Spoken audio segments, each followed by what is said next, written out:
¿Alguna vez has pensado que conoces a alguien completamente, solo para descubrir que guardaba secretos que cambiarían tu vida para siempre? Esta es la historia de un hombre que creyó que su destino estaba sellado, hasta que una figura inesperada apareció en el momento más oscuro de su existencia.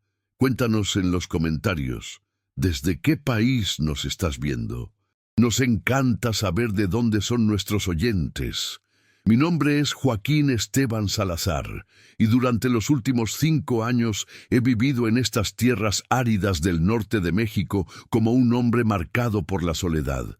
Mi rancho, aunque modesto, había sido mi refugio después de perder a mi esposa Isabel en el parto de nuestro hijo que nunca llegó a respirar. Desde entonces, cada amanecer era solo una repetición del anterior. Cuidar el ganado, reparar cercas y sobrevivir un día más en esta inmensidad que parecía tragarse los sueños de los hombres. Era una tarde de octubre, cuando el destino decidió ponerme a prueba nuevamente. El sol comenzaba su descenso detrás de las montañas, cuando escuché el galope de varios caballos acercándose a mi propiedad. No era común recibir visitas, y algo en el sonido de esos cascos contra la tierra me alertó de que no traían buenas intenciones. Desde la ventana de mi casa de adobe pude ver a 3 hombres armados desmontando cerca de mi corral. Sus rostros estaban endurecidos por años de vida áspera y sus armas brillaban amenazadoramente bajo la luz dorada del atardecer. El que parecía ser el líder, un hombre corpulento con bigote espeso y sombrero negro, se dirigió hacia mi puerta con pasos seguros. «Salazar», gritó con voz áspera, «sabemos que estás ahí dentro. Sal con las manos donde podamos verlas». Mi corazón comenzó a latir con fuerza. Reconocí esa voz. Facundo Contreras, un bandido conocido en toda la región por su crueldad y falta de escrúpulos. Había escuchado historias terribles sobre él y su banda, pero nunca pensé que llegarían hasta mi humilde rancho. Tomé mi rifle, aunque sabía que estaba en clara desventaja. 3 contra 1, y ellos tenían la ventaja de la posición. Me asomé por la ventana y pude ver que habían dispersado estratégicamente alrededor de mi casa. «¿Qué quieren de mí?», grité desde adentro, tratando de ganar tiempo mientras pensaba en alguna forma de escapar. «Tu ganado, tu dinero y todo lo que tenga valor en esa casa», respondió Facundo con una risa cruel. «Hemos escuchado que un hombre solitario como tú debe tener ahorros escondidos. La verdad era que apenas tenía lo suficiente para sobrevivir. Los últimos años habían sido duros, con sequías que habían diezmado mi ganado y cosechas que apenas alcanzaban para alimentar a los pocos animales que me quedaban. Pero estos hombres no parecían dispuestos a escuchar razones. «No tengo nada de valor», les grité. «Apenas sobrevivo día a día». «Eso lo decidiremos nosotros», respondió otra voz, probablemente la de Bautista Morales, el segundo al mando. «Sal ahora o entraremos a sacarte». El miedo se apoderó de mí. Conocía las historias sobre lo que estos hombres hacían a quienes se resistían. Habían quemado ranchos enteros, matado familias completas. Mi mano tembló mientras sostenía el rifle. ¿Sería este el final de mi historia? ¿Moriría solo en esta tierra que había tratado de hacer mi hogar? Escuché pasos acercándose a la puerta principal. Sabía que solo era cuestión de minutos antes de que la derribaran. Mi mente corrió buscando opciones. La ventana trasera era demasiado pequeña para escapar rápidamente, y el techo de mi casa no tenía salida. De repente, el sonido de un solo caballo galopando interrumpió la tensión del momento. Los bandidos también lo escucharon, y por un momento el silencio se apoderó del lugar. Solo se escuchaba el viento soplando entre los mezquites y el nervioso relinchar de los caballos. «¿Quién diablos es ahora?», murmuró Facundo, claramente molesto por la interrupción. Desde mi ventana Pude ver una figura solitaria aproximándose en la distancia. Al principio no pude distinguir si era hombre o mujer, ya que montaba con la destreza de un vaquero experimentado y vestía ropas que ocultaban su identidad bajo un zarape oscuro. El jinete se detuvo a unos 30 metros de mi casa, justo en el límite donde podía ver claramente la situación, pero mantenerse relativamente seguro. Durante unos segundos que parecieron eternos, nadie se movió. ¡Tú! Gritó Facundo dirigiéndose al recién llegado. Esto no es asunto tuyo. Sigue tu camino si no quieres problemas. La figura permaneció inmóvil sobre su caballo, como evaluando la situación. Había algo extrañamente familiar en esa postura, en la forma de mantenerse erguida sobre la montura, pero la distancia y las sombras del atardecer no me permitían ver con claridad. «Este hombre no les ha hecho daño», respondió finalmente el jinete con una voz que me sorprendió por su firmeza. Era definitivamente una mujer, pero hablaba sin miedo, como si enfrentar a 3 bandidos armados fuera algo cotidiano para ella. Los 3 hombres se giraron completamente hacia ella, claramente sorprendidos de que una mujer se atreviera a interferir en sus asuntos. Facundo soltó una carcajada despectiva. «¿Una mujer va a decirnos qué hacer?», se burló. «Mejor regresa a tu casa antes de que te pase algo que lamentes». Pero la mujer no se inmutó. En lugar de retroceder, espoleó a su caballo y se acercó lo suficiente para que pudiera ver su rostro bajo el zarape que lo cubría parcialmente. Lo que vi me dejó completamente sin aliento. Sus ojos, incluso en la distancia, brillaban con una determinación que no había visto en años. Había algo en su mirada que me resultaba inquietantemente familiar, como un eco de un pasado que creía enterrado para siempre. Pero eso era imposible. No podía ser quien yo creía que era. Tropido. Capítulo 2. «Si van a lastimar a este hombre», dijo la mujer con voz clara y firme, «tendrán que pasar sobre mí primero». Mi corazón se detuvo por un momento. Esa voz. Había algo en su tono, en la cadencia de sus palabras, que despertó memorias que había enterrado profundamente, pero no podía ser. Era imposible. Facundo y sus hombres intercambiaron miradas de incredulidad antes de estallar en carcajadas. «¿Escucharon eso, muchachos?», se burló Facundo.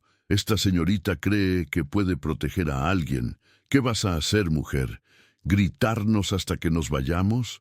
Pero lo que sucedió después me dejó completamente atónito. La mujer, con un movimiento fluido y preciso que hablaba de años de experiencia, sacó un rifle de su montura y lo apuntó directamente a Facundo. Su postura era la de alguien que sabía exactamente lo que hacía.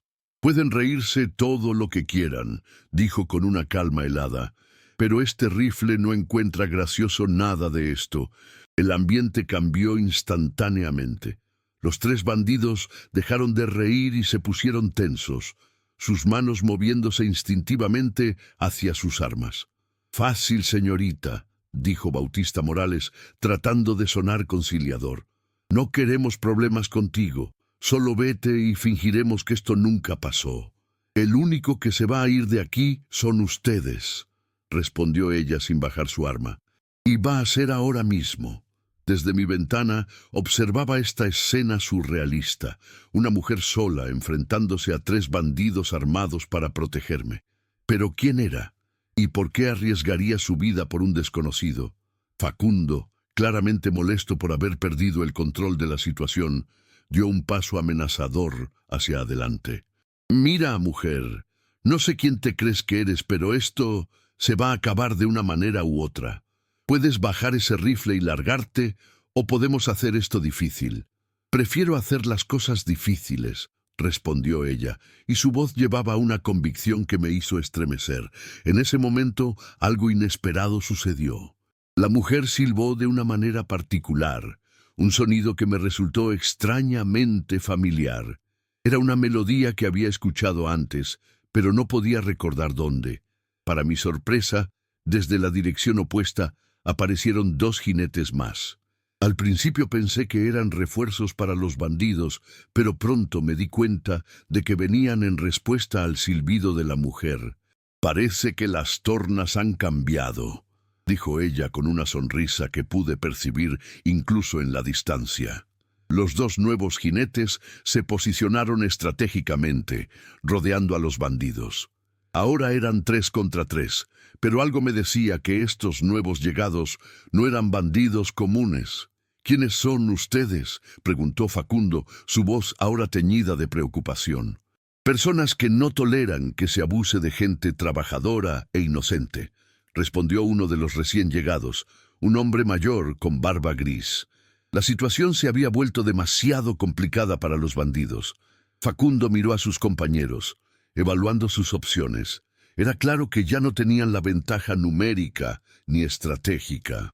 «Esto no se va a quedar así», murmuró Facundo, pero su tono había perdido toda autoridad.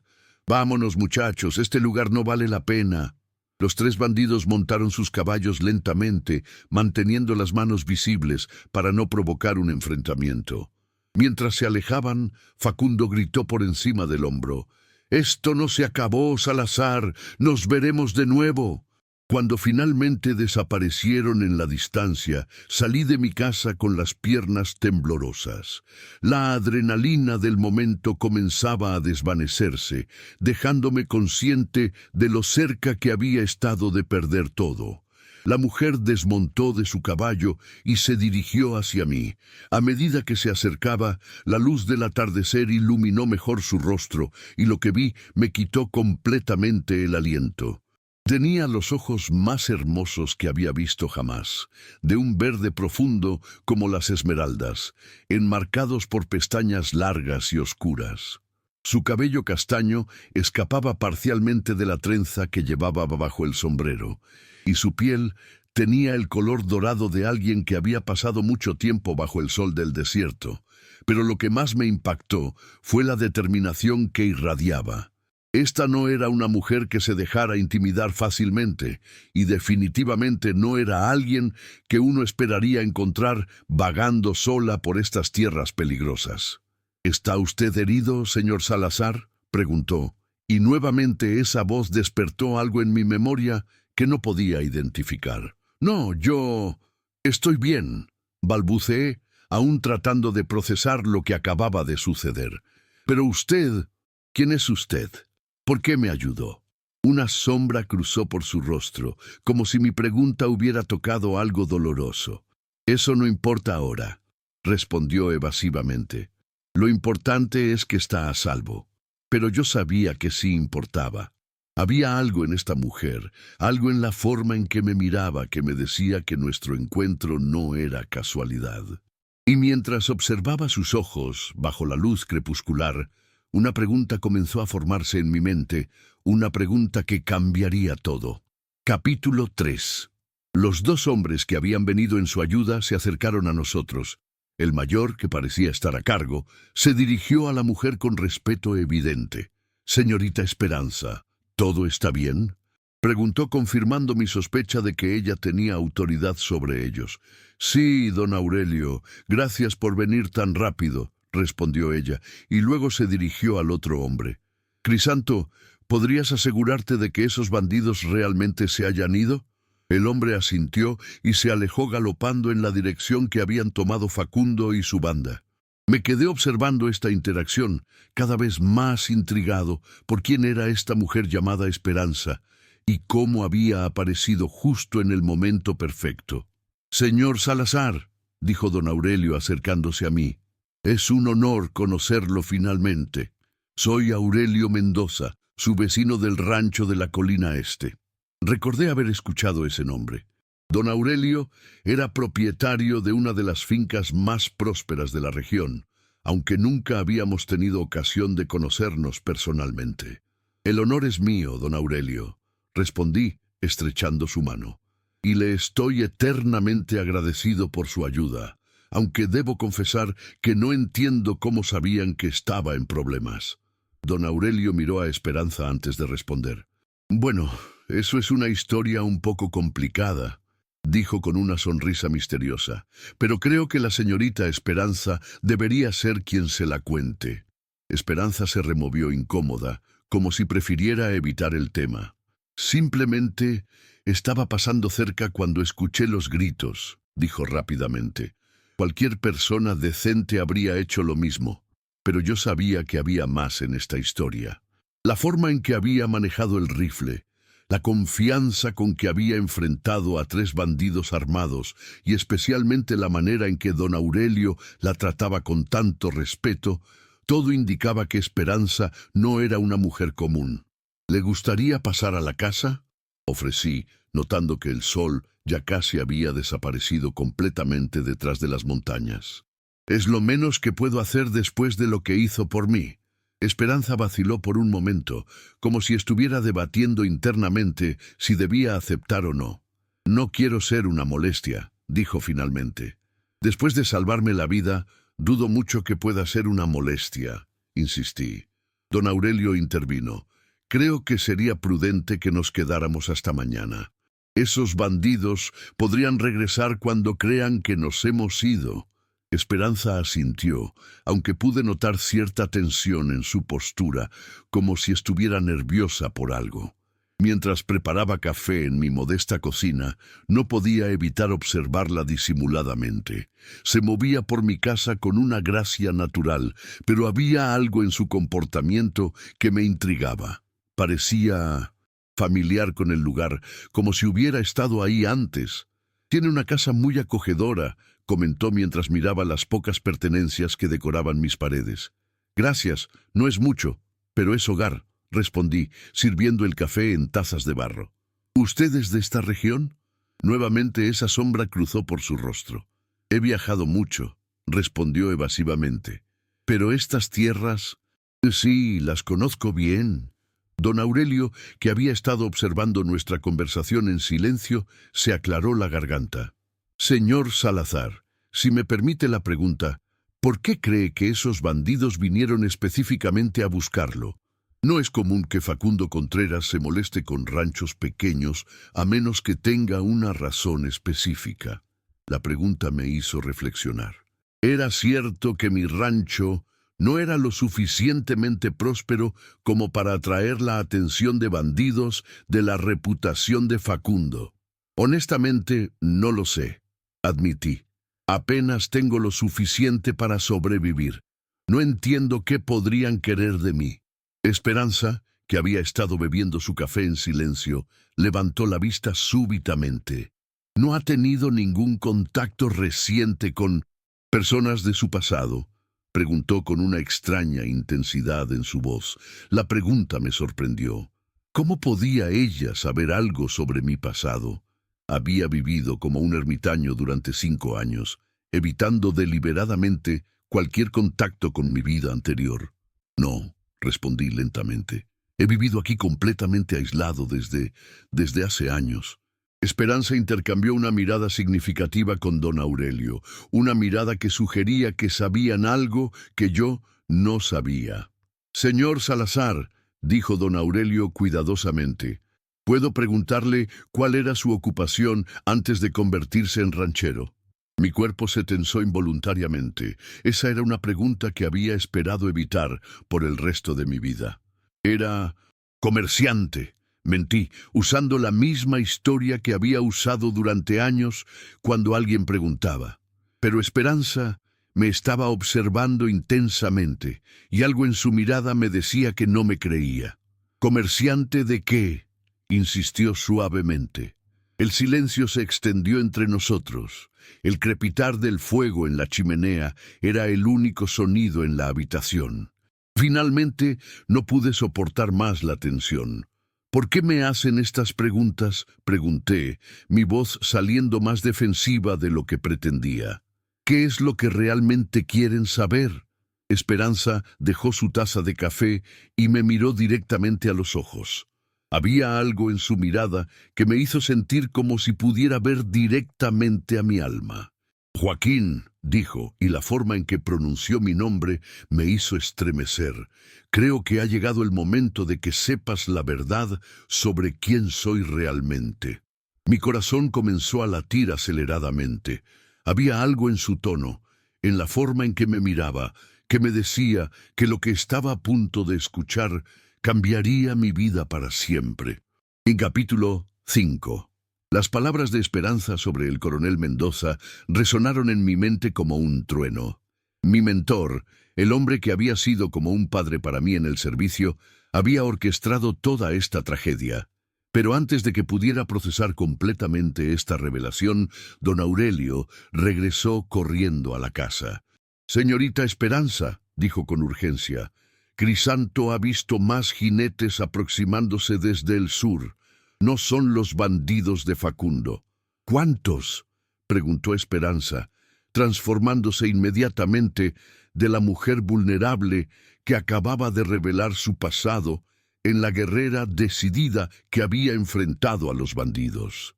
«Al menos 6, posiblemente más», respondió don Aurelio. «Y por sus uniformes parecen ser soldados».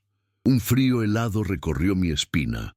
Después de tantos años viviendo como un hombre muerto, finalmente me habían encontrado. Pero algo no tenía sentido. «¿Cómo pudieron encontrarme?», murmuré, más para mí mismo que para los demás.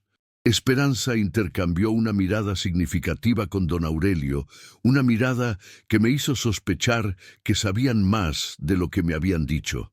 «Joaquín», dijo Esperanza lentamente, «hay algo más que necesitas saber, algo que he estado posponiendo porque sabía que te lastimaría».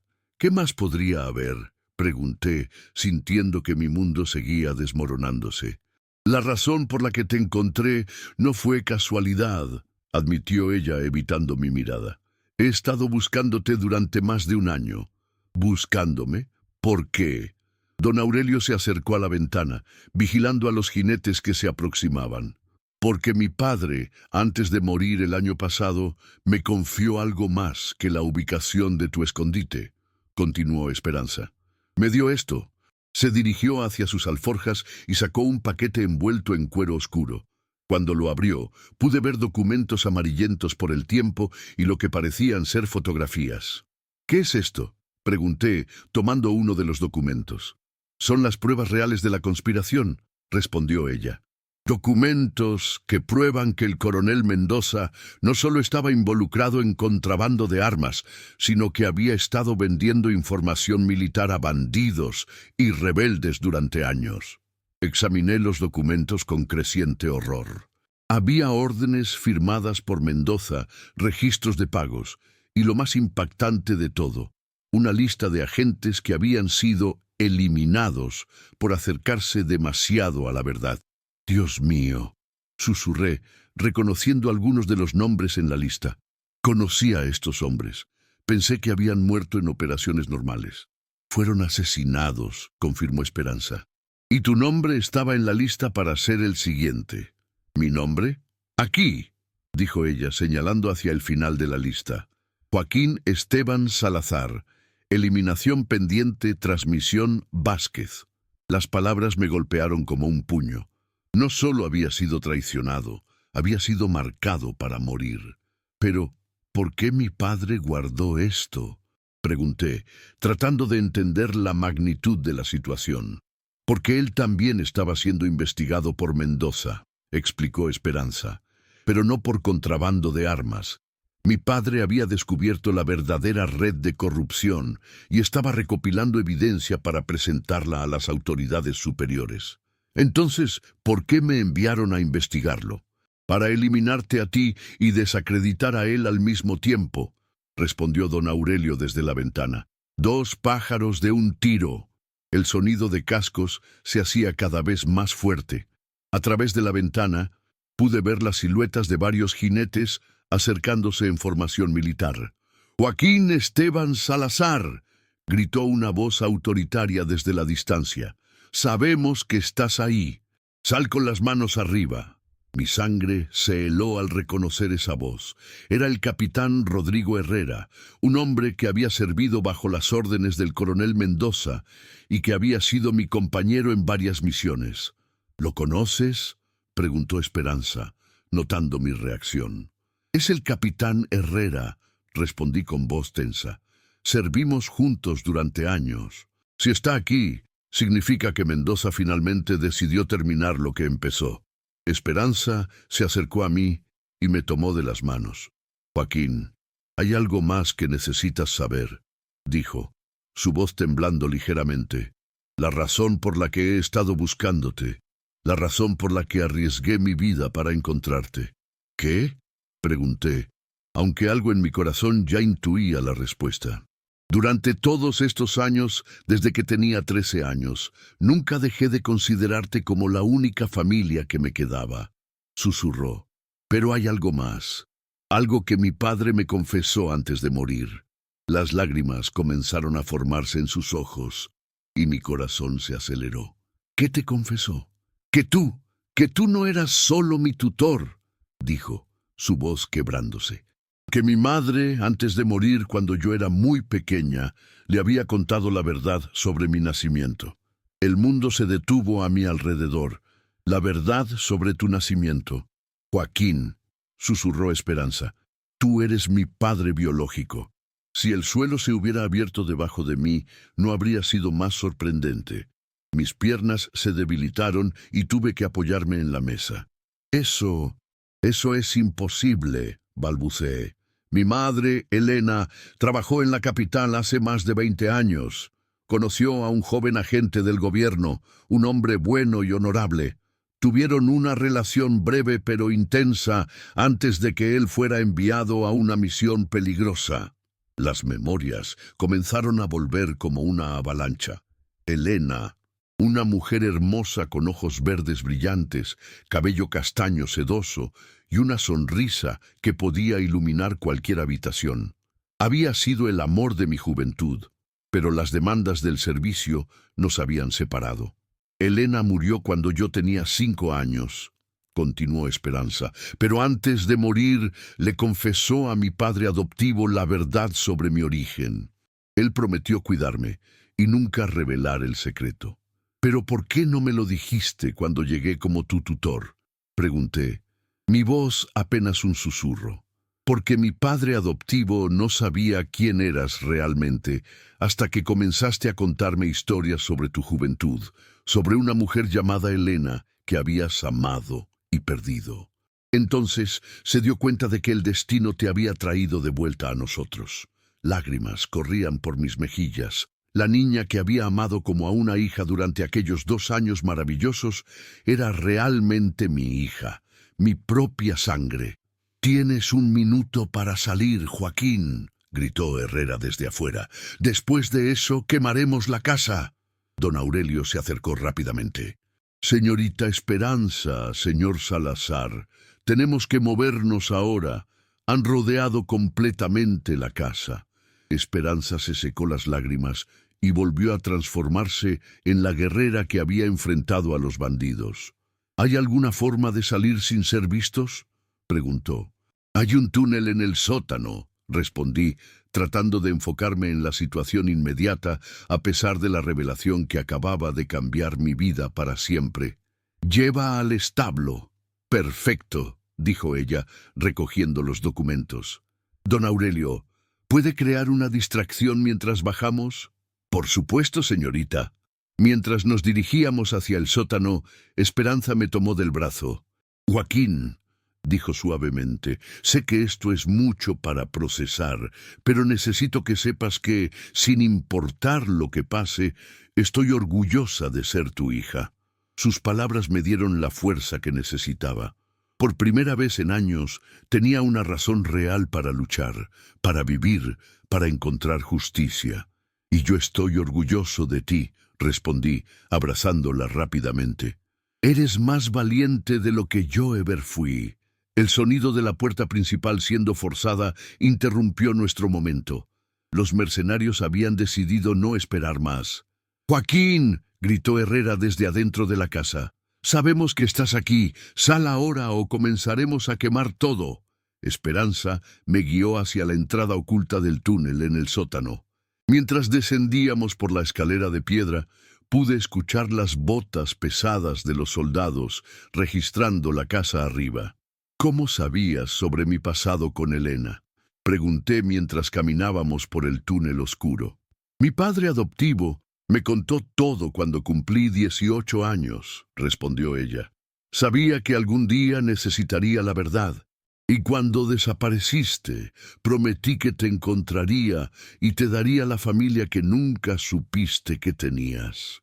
Llegamos al final del túnel, que efectivamente terminaba en el establo. Crisanto nos estaba esperando con 3 caballos ensillados. ¿Cómo sabías que vendríamos aquí?, pregunté. Porque la señorita Esperanza siempre tiene un plan, respondió él con una sonrisa. Mientras montábamos los caballos, escuché gritos y disparos viniendo de la casa. Don Aurelio estaba manteniendo ocupados a los soldados, pero sabía que no podría hacerlo por mucho tiempo. ¿A dónde vamos?, pregunté mientras salíamos del establo. A un lugar seguro, respondió Esperanza, donde podemos planear cómo usar estos documentos para traer justicia. Mientras galopábamos hacia las montañas, con el sonido de persecución detrás de nosotros, supe que mi vida había cambiado para siempre. No solo había recuperado a mi hija, sino que tenía la oportunidad de limpiar mi nombre y traer justicia a aquellos que habían destruido tantas vidas. Pero lo que no sabía era que Esperanza tenía un plan mucho más elaborado de lo que había imaginado, y que nuestra historia apenas estaba comenzando. Capítulo 6. El galope de nuestros caballos se mezclaba con el sonido de nuestros perseguidores acercándose. Las montañas se alzaban frente a nosotros como gigantes silenciosos, ofreciendo la promesa de refugio si podíamos alcanzarlas a tiempo. Esperanza montaba con la gracia de alguien que había pasado años en la silla, guiándonos por senderos que parecía conocer de memoria. «Por aquí», gritó, dirigiéndonos hacia un cañón estrecho entre las rocas. «Conozco un lugar donde podremos escondernos». Crisanto, que había resultado ser un jinete excepcional, cubría nuestra retaguardia mientras mantenía vigilancia sobre nuestros perseguidores. De vez en cuando se giraba en su montura para disparar hacia atrás, no para herir, sino para desalentar un acercamiento demasiado agresivo. «Señorita», gritó sobre el ruido de los cascos, «están ganando terreno. Somos solo 3 contra 6». Esperanza no respondió, pero espoleó a su caballo con más fuerza. Había algo en su postura, en la determinación de sus movimientos, que me decía que tenía un plan específico. Esta no era una huida desesperada. Era una estrategia cuidadosamente calculada. Mientras cabalgábamos más profundamente en el cañón, no pude evitar reflexionar sobre la revelación que había cambiado mi mundo. La niña que había amado como a una hija durante aquellos 2 años preciosos en Guadalajara era realmente mi hija biológica. Elena, el amor de mi juventud, había llevado en secreto a nuestra hija y la había criado como si fuera de otro hombre. «¡Esperanza!», grité sobre el ruido del galope. «¿Cómo es que conoces tan bien estos senderos?» Porque he estado preparándome para este momento durante 1 año», respondió sin mirar atrás. «Sabía que eventualmente te encontrarían». Sus palabras confirmaron mis sospechas. Esta no era una coincidencia. Todo había sido planeado meticulosamente. El cañón se hizo más estrecho y las paredes rocosas se alzaron a ambos lados, creando sombras profundas incluso en plena tarde. Era el tipo de lugar donde una pequeña fuerza podría defender exitosamente contra un grupo más grande, siempre y cuando conociera el terreno. De repente, Esperanza levantó la mano, señalando que nos detuviéramos.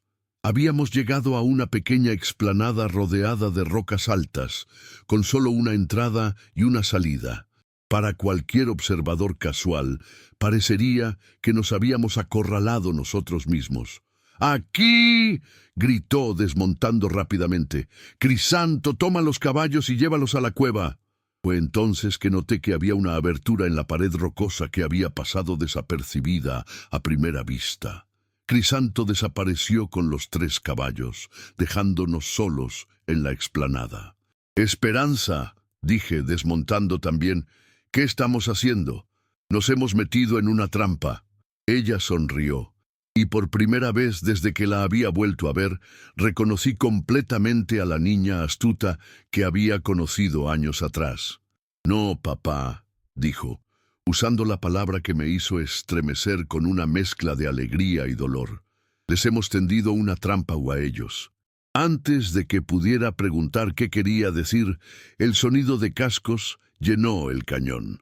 El capitán Herrera y sus 5 hombres aparecieron en la entrada de la explanada, sus caballos sudorosos y sus rostros tensos por la persecución.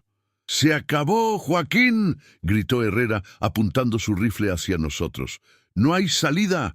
Entrega los documentos y tal vez dejemos vivir a la mujer». «Los documentos fueron destruidos hace años», mentí esperando ganar tiempo. «No me mientas», respondió Herrera con ira. «Sabemos que Ricardo Vázquez guardó copias y sabemos que su hija las tiene». Esperanza dio un paso adelante, protegiendo mi cuerpo con el suyo. «¿Qué documentos?», preguntó con voz inocente. «No sé de qué habla». Herrera soltó una carcajada cruel. «La hija de Ricardo Vázquez preguntando sobre documentos. ¡Qué conveniente! Baja el rifle y camina lentamente hacia nosotros». «¡No!», grité, poniéndome frente a Esperanza. «Ella no tiene nada que ver con esto. Si quieres algo de mí, tómalo, pero déjala ir». «¡Qué conmovedor!», se burló Herrera. «El gran Joaquín Salazar protegiendo a una mujer. Pero me temo que ambos saben demasiado para seguir viviendo». Fue entonces que escuché algo que me llenó de esperanza. El sonido de caballos acercándose desde la dirección opuesta. Pero estos no eran los caballos de más perseguidores. Estos venían desde arriba de las rocas. «¡Capitán Herrera!», gritó una voz autoritaria desde las alturas. «¡Baje sus armas inmediatamente!». Todos levantamos la vista para ver a varios hombres uniformados posicionados en las cimas de las rocas que rodeaban la explanada. Pero estos no eran mercenarios, llevaban los uniformes auténticos del Ejército Federal. «¡Qué diablos!», murmuró Herrera, claramente confundido. Un hombre mayor, con el rango de coronel, comenzó a descender por un sendero oculto en las rocas. Su rostro era serio, pero no amenazador, y había algo en su postura que sugería autoridad legítima. «Soy el coronel Esteban Morales», anunció con voz firme, «y usted, capitán Herrera, está bajo arresto por traición, asesinato y conspiración contra el gobierno federal». Herrera y sus hombres se miraron entre sí, claramente sorprendidos por este desarrollo inesperado. «Usted no tiene autoridad sobre mí», gritó Herrera. «Trabajo directamente para el coronel Mendoza». «El coronel Mendoza fue arrestado esta mañana», respondió Morales calmadamente. «Su red de corrupción ha sido expuesta, y usted es parte de ella». Mi corazón se aceleró. Era posible que la justicia finalmente hubiera alcanzado a mi antiguo mentor.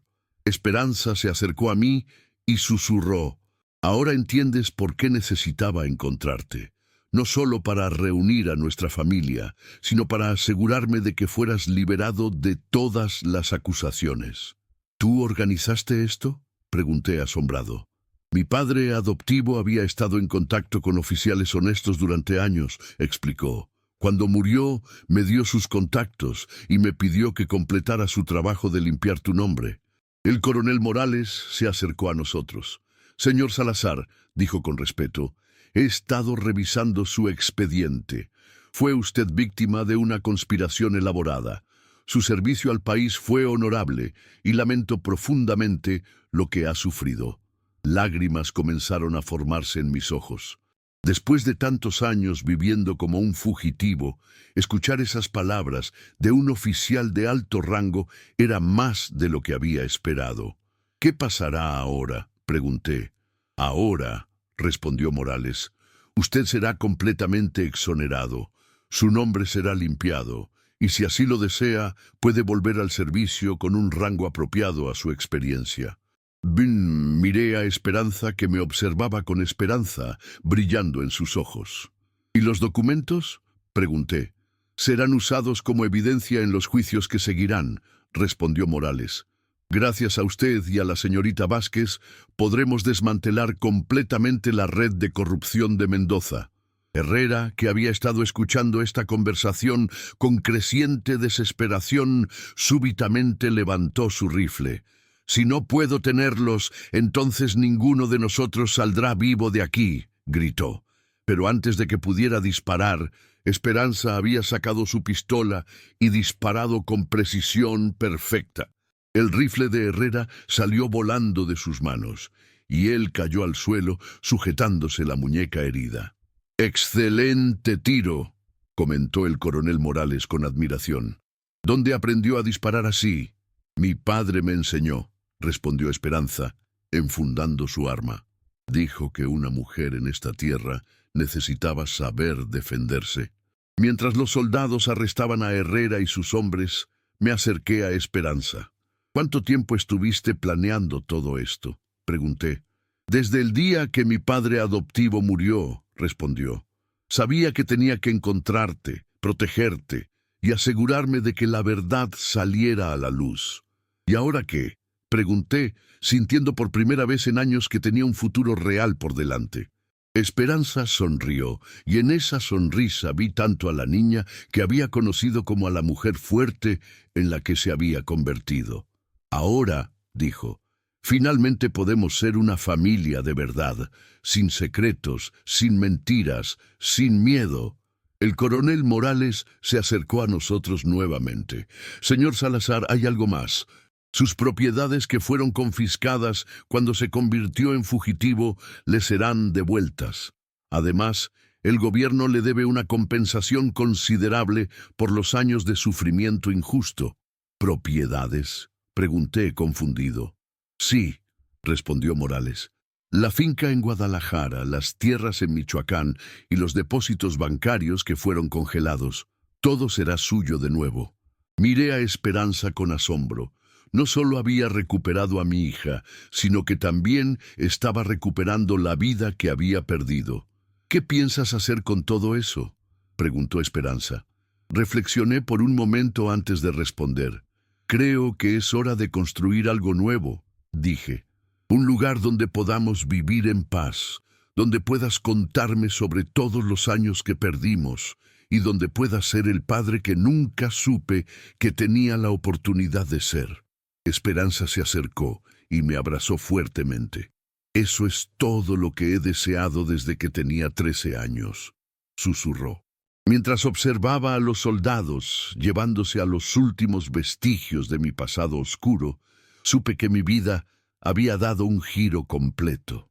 Había comenzado como un hombre perdido, había vivido como un fugitivo, y ahora emergía como un padre y un hombre libre. Pero había una pregunta más que necesitaba respuesta, y cuando la hiciera, completaría finalmente el círculo de mi redención. Capítulo 7. 6 meses después de aquella tarde que cambió mi vida para siempre, me encontraba de pie en el porche de la casa que había reconstruido en las afueras de Guadalajara.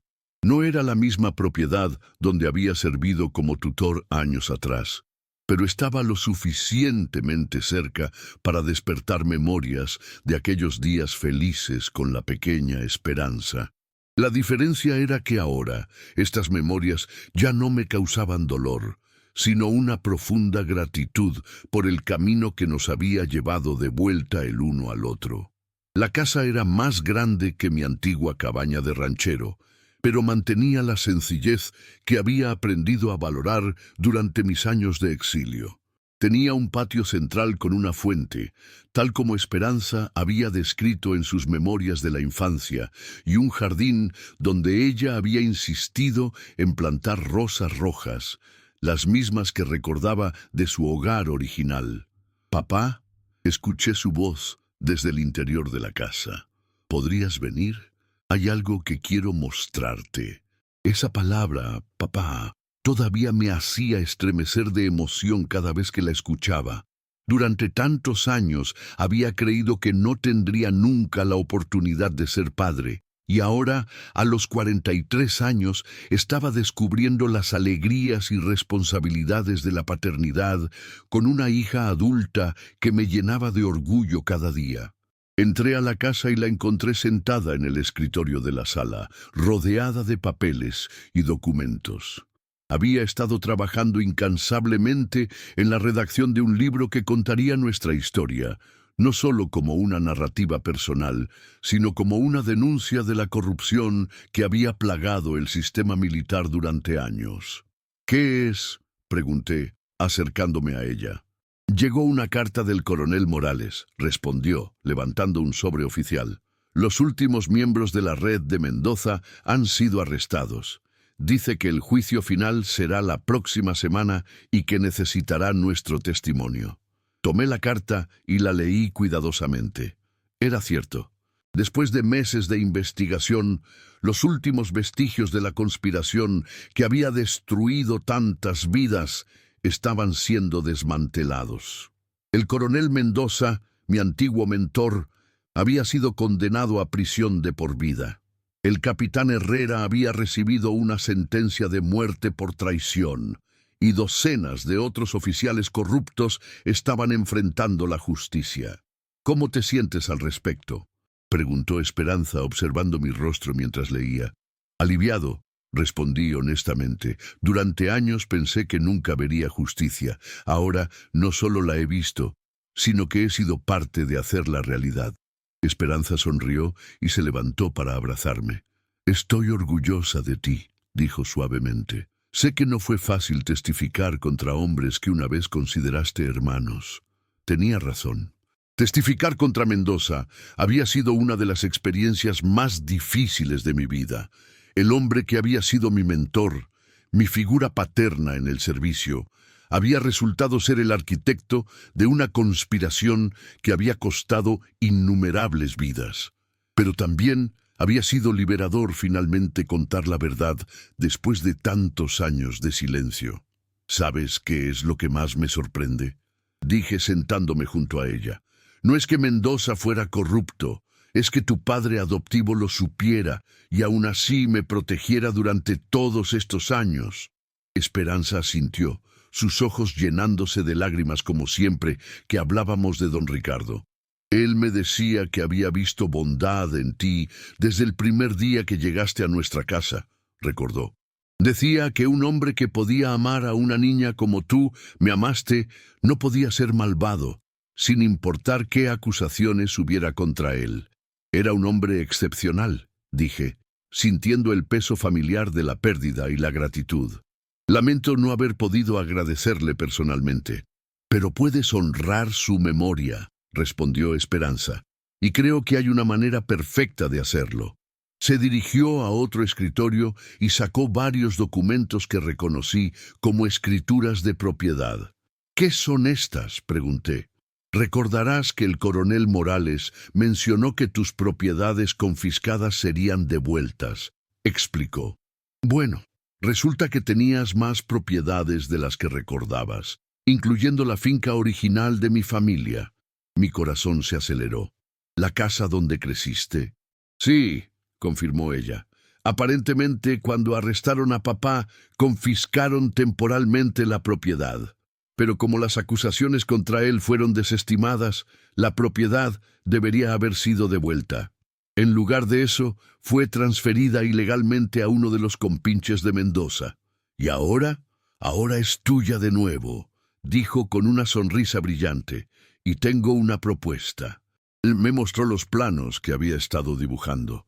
Era un diseño para convertir la finca en una escuela para niños huérfanos, especialmente aquellos cuyos padres habían sido víctimas de la corrupción militar.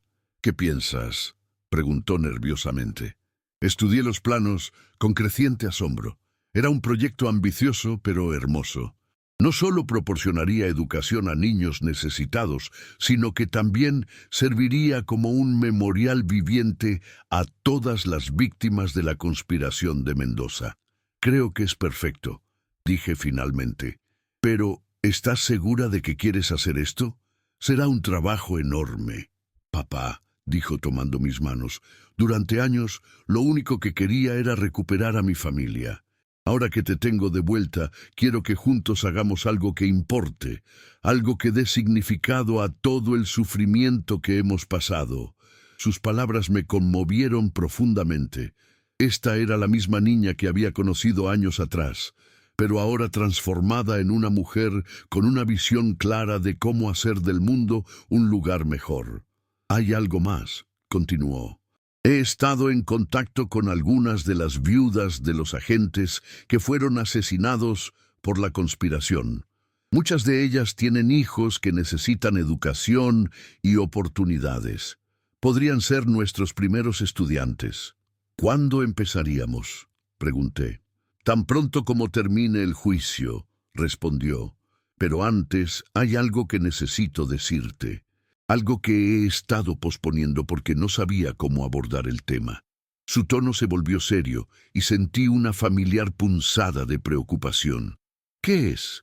Se trata de tu pasado con mi madre biológica, Elena, dijo lentamente. Hay detalles sobre su muerte que nunca te conté. Mi corazón se aceleró. Durante los últimos meses, había tratado de no pensar demasiado en Elena, enfocándome, en lugar de eso, en construir mi relación con Esperanza, pero sabía que eventualmente tendríamos que hablar sobre ella. ¿Qué tipo de detalles?, pregunté. Esperanza se dirigió a un cofre que mantenía en el rincón de la habitación y sacó una caja pequeña de madera. Antes de morir, mi madre le dio esto a mi padre adoptivo, dijo entregándome la caja, con instrucciones de que fuera entregado a ti si alguna vez regresabas a nuestras vidas. Con manos temblorosas abrí la caja. Dentro había una carta sellada con mi nombre escrito en la caligrafía elegante que recordaba tan bien, y un pequeño medallón de oro que había pertenecido a mi madre. ¿Cómo obtuvo esto?, pregunté, reconociendo inmediatamente el medallón. Se lo diste a ella antes de partir a tu última misión, explicó Esperanza, como una promesa de que regresarías. Con cuidado abrí la carta. Las palabras de Elena, escritas más de 20 años atrás, me transportaron inmediatamente de vuelta a aquellos días de juventud y amor inocente. Mi querido Joaquín, comenzaba la carta, si estás leyendo esto, significa que has conocido a nuestra hija y que finalmente has descubierto la verdad. Quiero que sepas que nunca te culpé por no regresar. Sabía que tu trabajo era peligroso y sabía que si no regresabas era porque algo terrible había pasado. Espero que cuando leas esto hayas encontrado la paz que te mereces y que puedas amar a nuestra hija como sé que lo harías si la conocieras. Ella tiene tus ojos y tu corazón bondadoso. Cuídala, protégela y recuerda que nuestro amor creó algo hermoso que vivirá mucho después de que ambos hayamos partido. Con amor eterno, Elena. Lágrimas corrían por mis mejillas mientras terminaba de leer. Era como si Elena me estuviera dando su bendición desde el más allá para ser el padre que nunca tuve la oportunidad de ser. ¿Estás bien?, preguntó Esperanza suavemente. Más que bien, respondí, secándome las lágrimas. Siento como si finalmente hubiera cerrado el círculo. Tu madre me ha dado permiso para ser tu padre, y tú me has dado la oportunidad de ser el hombre que siempre quise ser. Esperanza se acercó y me abrazó fuertemente. Papá, dijo, hay algo más que quiero decirte, algo que he estado guardando para el momento correcto. ¿Qué? Don Aurelio ha pedido mi mano en matrimonio, anunció con una sonrisa tímida. Mi primera reacción fue de sorpresa, seguida inmediatamente por una oleada de alegría protectora. ¿Y qué le dijiste? Le dije que tenía que hablar contigo primero, respondió. Después de tantos años sin un padre, quería que fueras tú quien me diera en matrimonio. La emoción me abrumó. No solo había recuperado a mi hija, sino que ahora tendría la oportunidad de cumplir uno de los roles más importantes de un padre. ¿Lo amas?, pregunté. Con todo mi corazón, respondió sin vacilación. Es un hombre bueno, honesto, y me trata con el respeto que tú me enseñaste a valorar. Entonces tienes mi bendición, dije, abrazándola nuevamente. Y estoy orgulloso de que hayas encontrado a alguien que te merece. Esa noche, mientras cenábamos juntos como habíamos hecho cada noche durante los últimos 6 meses, reflexioné sobre el increíble viaje que nos había llevado desde aquella tarde de octubre, cuando los bandidos habían amenazado mi vida. ¿Sabes qué es lo que más valoro de todo esto?, le dije a Esperanza. ¿Qué? Que tuviste la fe y la determinación de buscarme cuando habría sido mucho más fácil simplemente seguir adelante con tu vida, respondí. Podrías haber dejado el pasado enterrado, pero elegiste luchar por nuestra familia. Nunca fue una opción, respondió ella. Desde el día que desapareciste, supe que algún día tendría que encontrarte. Era mi destino. ¿Y ahora qué?, pregunté. ¿Cuál es nuestro destino ahora?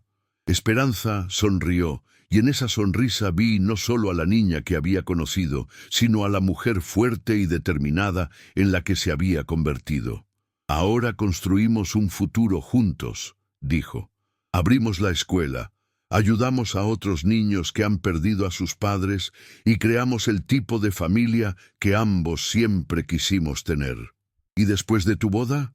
Después de mi boda, don Aurelio se unirá a nuestro proyecto, explicó. Tiene experiencia en administración y contactos que nos ayudarán a expandir la escuela. Suena como si tuvieras todo planeado, dije con admiración. He tenido 13 años para planear esto, respondió con una risa. Pero la parte más importante del plan ya se cumplió: recuperar a mi padre. Mientras terminábamos nuestra cena, supe que mi vida había encontrado finalmente su propósito verdadero. No era solo haber recuperado a mi hija, sino haber encontrado una manera de transformar nuestro sufrimiento en algo que podría ayudar a otros. Al día siguiente, comenzaríamos los preparativos para el juicio final. Después de eso, comenzaríamos a construir la escuela. Y en unos pocos meses caminaría con Esperanza por el pasillo de la iglesia, entregándola al hombre que había elegido para compartir su vida. Pero por ahora, en este momento perfecto, simplemente disfrutaba de estar sentado con mi hija, planeando un futuro que ninguno de nosotros podría haber imaginado cuando todo comenzó. «Papá», dijo Esperanza mientras limpiábamos los platos, ¿alguna vez te arrepientes de haber vivido todos esos años como fugitivo? Consideré la pregunta cuidadosamente antes de responder. No, dije finalmente, porque esos años me enseñaron el valor de la familia, de la honestidad y de la justicia. Sin ellos no habría sido capaz de ser el padre que necesitas, ni el hombre que quiero ser. ¿Y yo?, preguntó. ¿Te arrepientes de haber perdido todos esos años conmigo? Tampoco, respondí sin dudarlo, porque esos años te convirtieron en la mujer extraordinaria que eres hoy, una mujer que fue capaz de encontrarme, salvarme y devolverme la vida. Esperanza sonrió y me abrazó una vez más. Entonces no perdimos esos años, dijo. Los invertimos para poder estar aquí ahora juntos, listos para hacer del mundo un lugar mejor. Mientras observaba las estrellas desde nuestro patio esa noche, supe que había encontrado mi redención. No solo había recuperado a mi hija, sino que había encontrado una manera de transformar la injusticia que habíamos sufrido en una fuerza para el bien. Mi historia había comenzado con traición y pérdida, pero había terminado con amor, justicia y esperanza, y sabía que esta era solo la primera página de una nueva historia que Esperanza y yo escribiríamos juntos. Esperamos que hayas disfrutado esta historia de redención y reencuentro. Déjanos en los comentarios qué te pareció el final de Joaquín y Esperanza. Y no olvides suscribirte para más historias del Viejo Oeste. Tu apoyo significa mucho para nosotros. Hasta la próxima aventura.